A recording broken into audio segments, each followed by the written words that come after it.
Stephen Speak, a podcast about everything and nothing. Don't forget to subscribe.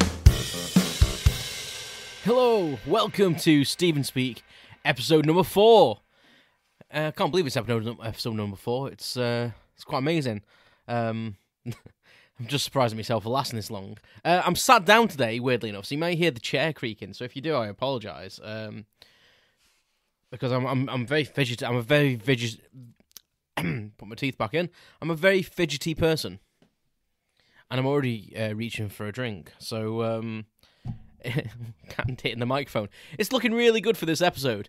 Anyway, thank you for everyone that's been listening and giving me some feedback and just generally, you know, helping this become a thing. It's given me loads of pleasure, as I've said before, and yeah, it's given me a bit of an outlet and it's made me feel good. So thank you.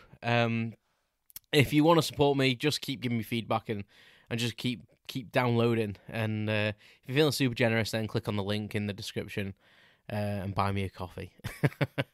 Not that I need it. Firstly, I want to chastise myself for not thinking about when I was describing the episode numbering format being in Roman numerals, not remembering films that use Roman numerals. Probably the two biggest franchises in sci-fi history that I love, more so one than the other, but Star Wars and Star Trek. I mean, I'm a Trekkie really over Star Wars. I do like Star Wars, but Star Trek all the way for me. And yeah, obviously Star Wars, and then you've got Star Trek, or you've got the motion picture, but then Star Trek 2 to 6 were Roman numeraled. And I'm very, very annoyed at myself for not remembering that. Anyway, moving on. I just had to mention that. I'm wearing a hat today, and that's what keeps hitting the microphone, so I may have to take it off. I do like wearing a baseball cap. I might do an extra speak on that at some point. Oh, extra speaker out. So they're a thing now. So these main episodes, I'm still going to probably do them weekly if I can, even though I said it was going to be every 2 weeks. Every Sunday. And then the other one's going to be every Wednesday and Saturday for now. Maybe I might change it to Tuesday and Friday, so there's a bit more gap between each episode and stuff. But, you know, anyway, for now, Wednesday and Saturday for the extra, Sunday for this main one, and I'll get on with it. This one's about my dad. Yes, everyone loves a dad. You know, the ace people, aren't they? You know, and it's unfortunate if people grow up without the dads. You know, I know a few people that have, and I feel really, really privileged and honoured that, you know, that mine's still here, and he's been in my life since I was born. So I'm very, very lucky, and it's a very special thing. And you'll hear in this episode how special it can get, especially when it comes. This is mainly featuring about how he does DIY or just generally buggers stuff up. I'm sure he'll listen to this when he sees it being advertised as being about him. I'm sure he might try and listen to it if he can figure out how. I don't think he's listened to my podcast yet. I don't even know if I've told him properly about it. Nor my mum, actually. But he may want to listen to this one. Anyway, my dad, you know, he's retired, but he's ace, you know. It sounds a bit corny, but he is my hero. You know, he's one of my heroes. Him and my granddads, both granddads, for very, very different reasons. But he's just a guy with a lot of pride, good morals, and he's done some belting things in his time. His heart's just in a bloody good place, and for me, there's nothing offensive about him. You know, if he says something to you, it's because he means it, even if it is offensive. But he won't beat around the bush with you. You know, and he's also good for advice. Even if he doesn't take his own sometimes, probably. But when it comes to DIY, he's freaking stupidly terrible. Well, no, he's not terrible.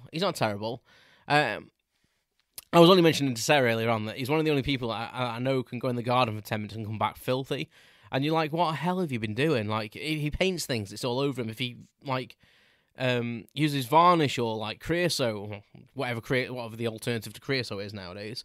But he'll get it everywhere. I think I get that from him a little bit. I think I'm a little bit more careful, but I have a tendency of getting paint on my arm and stuff like that. But yeah, he will go out wearing his new jeans. That used to be a thing for my mum and dad years ago when they were together. I remember vividly once where she bought him a new pair of jeans and he went out to the garden straight away and got them dirty, and she went mental. Like a brand new pair of Wrangler jeans, which were expensive because he didn't buy clothes very often, and he just absolutely ruined them. And I wasn't actually going to tell a story, but as I'm talking about this sort of thing. Oh my god, I'm so sorry. I just hit the microphone again. Right, that's it. Hang on, the hat's coming off. Hang on, hat's coming off. Right. It's just it came off and flew on the floor. This is a really polished episode. I am sorry. Oh my god! I hope they were going to get better, not worse. Anyway, yeah.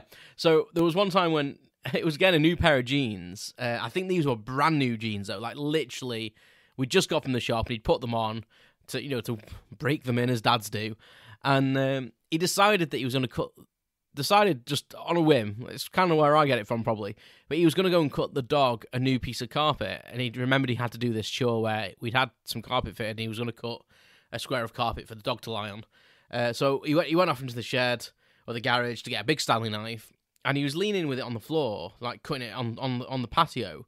And I was saying to Dad, that's probably not the best way to do it. You probably should have something underneath it. You're going to blunt your blade, etc.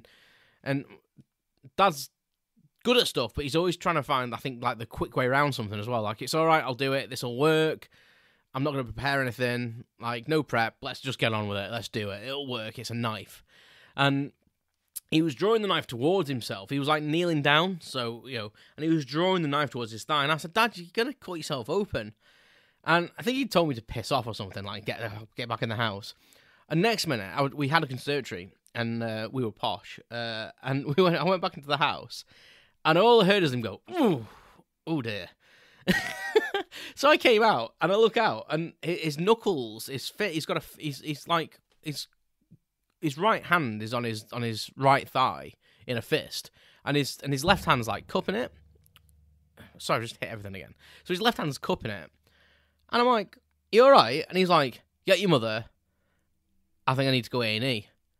And I was like, have you just cut your jeans open? He was like, yeah, so I just sliced my leg open. And as he was talking, I could see the blood coming through, like, under his hand. And I was like, holy crap, this could be bad. Like, even I knew at a young age you had a massive, like, artery in your leg. And it was bad if you cut that open. So I ran into the house, shouted up the stairs, oh my God, Mum, Dad's just cut his leg open with a Stanley knife. Come quick. So Mum, I think she was folding washing. She comes trotting down the stairs, and she literally walks out, sees him, sees the blood on his jeans. He's stood up at this point, and he's like compressing his leg, trying to get. I think he's got like an old rag around it. No thought for infection. And she's like, "Are they your new jeans?" And he's like, "What?" And she says, "Are they your new jeans?" And he says, "Elizabeth, I need to go to hospital. I've just sliced my leg open with a Stanley knife. Not really the time." And I'm quite panicked. I'm like, oh my God, my dad's going to die seeing blood. I don't think I'd ever seen like blood on someone at that point in real life. And my mum just literally, like Miss Piggy, throws her head up in the air and goes, oh, like that disgraceful kind of thing, like, and basically just goes back in the house. And I didn't realise she was actually going back in the house, like, to get ready to go to get the keys and to take him to hospital.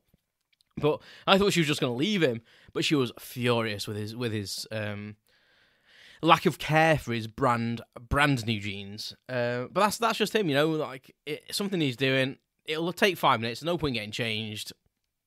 Mistakes were made. And this leads me on to the things that I actually was thinking about talking about. And I want to say this, my dad's not terrible at DIY. He does a lot of good things. Like he's brilliant at wallpapering, and he may like bodge things together, but things work when he bodges them together. Generally, I won't mention when we lived at home the pots of spare plug parts he used to have. For when he had to change a fuse and a plug, he'd always have bits left over, and that's not a joke. So. It's a wonder our house never burnt down because he had a jar of leftover plug parts. Like, don't get me wrong, some of them were like spares when we'd thrown something away. He'd cut the plug off. Again, that's a bit of a dad thing. I'll save that plug in case I need anything out of it. But he also sometimes had bits left over when he messed with things. And electricity and my dad don't mix at all. He's electrocuted himself too many times to mention. I remember one time he was trying to fix an old TV, an old CRT television set that we used to have, and it was an old thing. Me and my brother used to have in our room, and we had to share it. I think it was a Philips. It was amazing though, because it had like touch screen numbers on the front, so it didn't have a remote control or anything, but it had no physical buttons on it apart from the on and off. They were like touch sensitive, and that was like so futuristic. Anyway, it stopped working, but there was power going to it, and the screen wasn't working properly. So, not being an expert in televisions at all, my dad thought, well, I'll take the back off it, and blah, blah, blah. And we'd been doing some stuff in school about, like, circuits and things like that. And he's looking in the back of it, and he's not got it plugged in. I'm like, Dad, be careful, like, you could electrocute yourself. And he's like, don't be bloody stupid. It's not plugged in. How the hell am I going to electrocute myself? And he's poking around with a not even like an insulated like screwdriver, no electrician's tools or anything like that. Just a bare screwdriver and his fingers. And he's poking around. I'm like, Dad, you can electrocute yourself. It doesn't matter if it's plugged in or not. There's like capacitors and stuff in there. And he was like, what the hell's a capacitor? And I was like, well, it holds charge. I said, that's the idea. Like, that's, that's why TVs don't, when you turn it off, like the screen fades slowly because the capacitor is discharging. And I said, the capacitors might still have charging. So what does he do? Literally, the instant that I said that, pokes the capacitor. I think maybe just to prove me wrong, I'm not sure.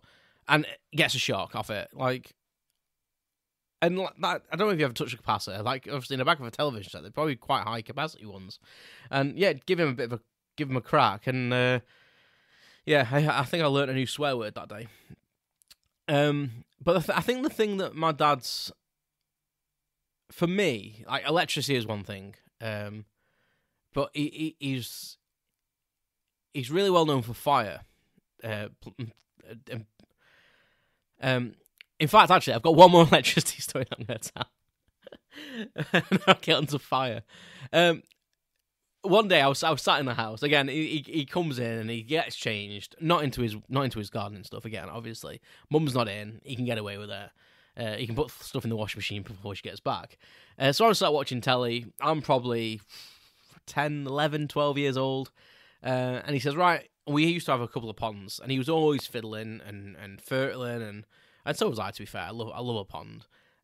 Me for the nature, but he was always trying to tune his filters and make sure the pond pump was working properly. And it was always short-circuiting the pond pump. And every time he fiddled with it, he got it working, but he ended like he sometimes cut it when he was doing the gardening. Sometimes it would just fail on its own, like it's a break in the cable, or because it was outside. And I don't think it was like proper outside cabling that he'd used. But sometimes he'd cut it when he was mowing or strimming, and there must have been about 20 of them plastic blocks, to join cables, and he was always adding one of them because he buggered the cable up or done something to it or found a break in it or anything. Anyway, and he'd gone again because the pump had gone, and I was out watching him for a bit, and he kept going into the garage, turning the power off, going back outside, fiddling with it, going back in the garage. And I said, Dad, watch it. You're gonna forget one time because you're in and out. Just do what you need to do, and then go and test it. I don't see why you keep turning it on and off. Like I didn't. I just thought it was dangerous. So he kind of told me to bugger off, and I was like, whatever. So I went in the house to watch some telly, and I will never forget the image in my head as long as I live, because it was quite obvious he was going to electrocute himself because it's my dad. And I was sat watching telly. As I say, we had our living room faced the back garden, but before the back garden we had a conservatory, big massive glass sliding doors and a conservatory. And I was watching telly, and I heard like a pop, a bang and a fizz, and I saw my dad. Bear in mind he was kneeling down on the floor fixing this cable that was running through the garden. And I saw him just literally stand bolt upright, his hands fly above his head, like wiggle a little bit. What all I'm going to say is he looked like one of them, do you know them windsock advertisement men that they have like a fan underneath them and they blow in the wind and they rattle, their arms wave everywhere and they have funny hair. And it's a big advertisement thing, and he looked like one of them. He literally stood bolt upright, his arms in the air, waggled, and fell backwards. Now the dog was outside. We had at the time. He was a white Jack Russell Cross. So I was like, has he just electrocuted himself? And now I know why my mum was like she was when he did his jeans, because I kind of just strolled outside expecting him to be okay. And I was actually quite surprised, actually, because he was just lying on the grass. The dog was licking his face, I think stood on his chest licking his face.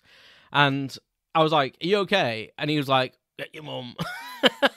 And again, it was another trip to hospital. And I think he actually had to go on an ECG machine and everything, is it an ECG? Yeah, it is, I think.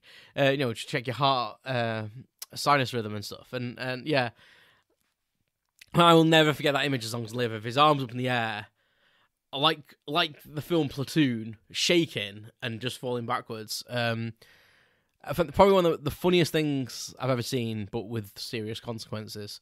And I do love my dad, but you kind of get used to his antics in the end. And I think what made me laugh was sometimes when I was young, I could foresee what was going to happen, but he has so much confidence in himself, which is amazing. He just goes and does it, and then when it happens, he's really pissed off with himself because it's like happened, and probably pissed off even more that like his young child has seen it happening before he's happened, and also pissed off because it has happened, and now he's probably got to go start again and redo and probably do it the proper way that he should have done in the first place. But but fire. Fire is not my dad's friend. And it's ironic that when he worked for the railway and he was a trainer and stuff like that, and he was one of the fire safety trainers, which, judging what I'm going to tell you, really made me laugh.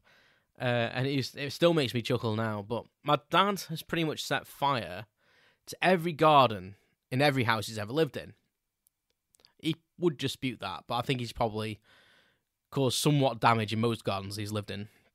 And the first house I can remember living in was in Crewe. It was a little terrace house. And I don't remember this story, but it is well told in the lore of our family.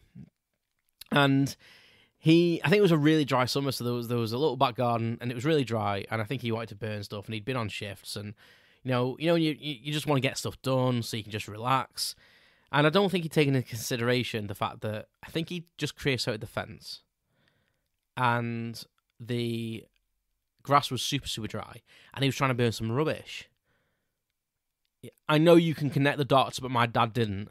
And my mum tells this, maybe slightly exaggerated, because she is Irish, no offence to the Irish, but she does exaggerate. But my dad really kind of doesn't deny it.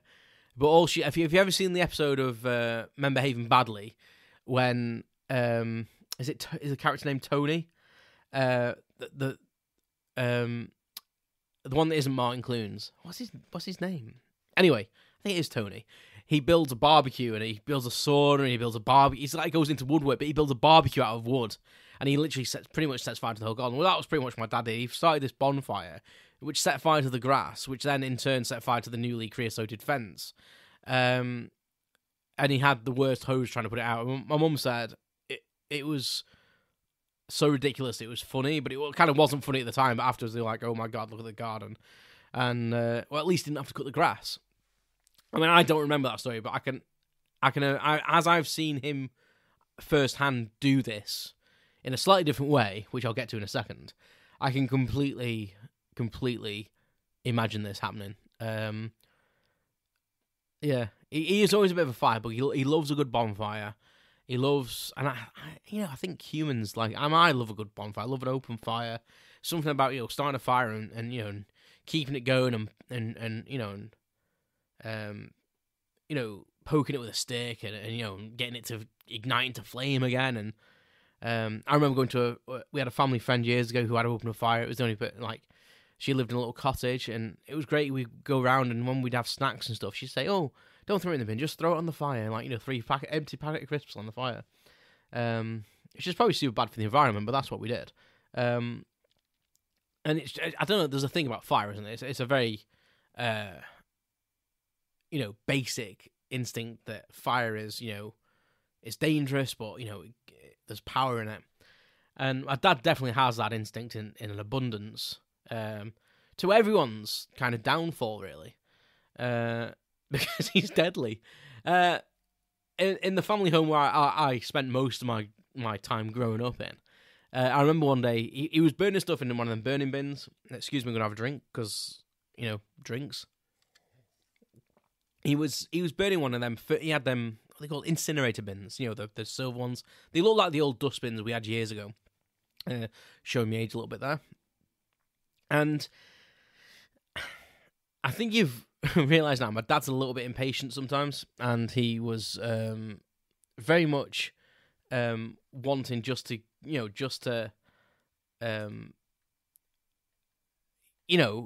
get the stuff burnt, get back to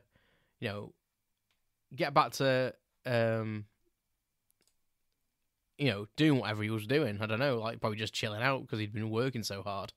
And he was burning stuff, but it wasn't burning fast enough for him, is what I'm getting at. And he was coming up the garden, and I'd been with him for a bit, and it must admit I was getting bored because it wasn't going that well. I think some of the stuff he was trying to burn was a bit wet, and so it'd been down the garden for a bit, and it got a bit damp. And I saw him trotting up the garden, and he went in the garage. And deep down I knew it was what he was doing, but I didn't want it to be true. And he comes out of the garage with his petrol can for his petrol mower. So I thought, well, he's doing one of two things here. He's either going to fill the lawnmower up because he was on about cutting the grass, or he's going to go and pour that onto an open flame. Unfortunately, it was the latter. So I walked down the garden with him, and the dog trots with me. And my mum's in the house, and I think my brother might have been living away at this point.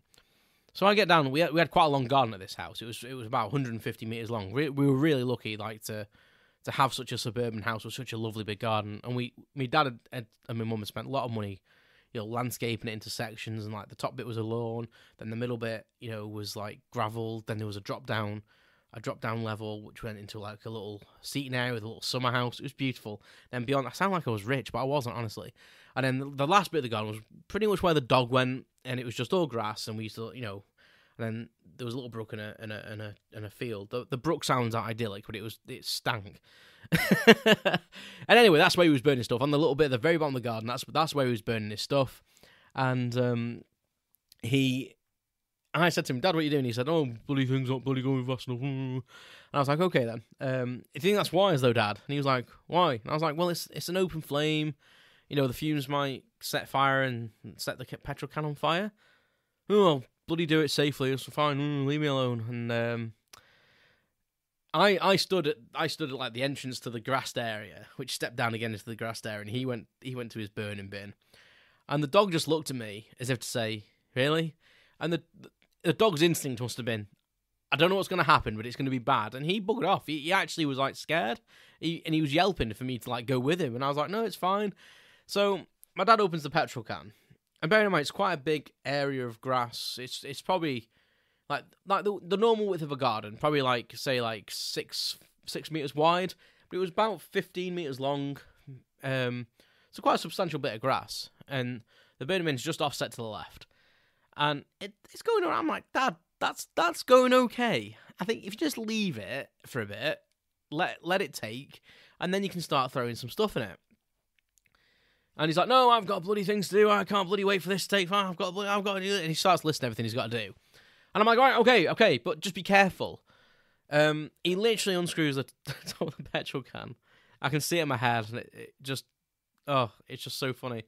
And the dog's watching on from a distance now, by the way. He's probably about 10 or 15 meters behind me. He unscrews the petrol can, and literally he raises it above his head, probably to like eye height. And he's trying to do it safely. He's reaching. My dad's a big guy. He's about 6'1", and he was leaning, and literally the smallest trickle of petrol comes out of it. And he's still got the thing that you would lead into your car, so like the little pipe that goes on the end of it. He screwed that on, for extra reach, for extra safety. So he's got that on, and I'm not so joking. Like the smallest amount of petrol starts to dribble out, and the thing catches fire, and it's like a flamethrower. Like the flame goes in, and it just spurts out the end. A little bit of the petrol goes into the fire. So my dad stood there, and he's obviously feeling the heat from it, and it felt like a lot longer, but it was probably like a second maybe. And instinct must have just kicked in and said, the thing in your hand is on fire, throw it away. So, sorry, I think I was a bit breathy then, but yeah, he just threw it, like, just down the garden.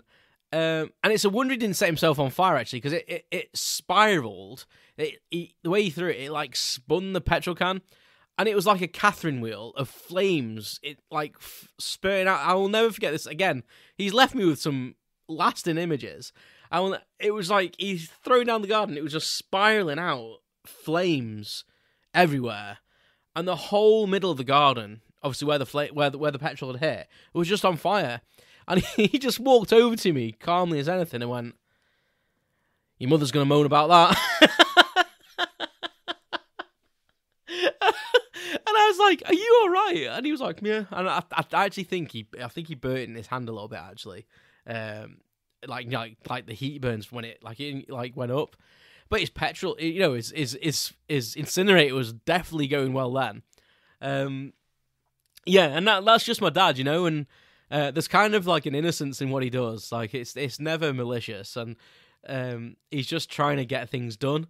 But that'll never leave me. And I ran up the garden to tell my mum because I had to, and she came back down and checked he was all right. But she was like, "Bloody hell, Stuart, what have you done?" And but we were never surprised either. And then the house he lives in currently, I'm not sure about the previous house. I'm pretty sure he did do something with fire there. Like, I can't remember, but the house he's in now, he set fire to that garden as well, basically. And I wasn't there for this, but he's told me this story himself, as he knows I love a good dad fuck-up story, basically. And he said, he phoned me up, actually, and he said, "Oh, you never guess what I've done today."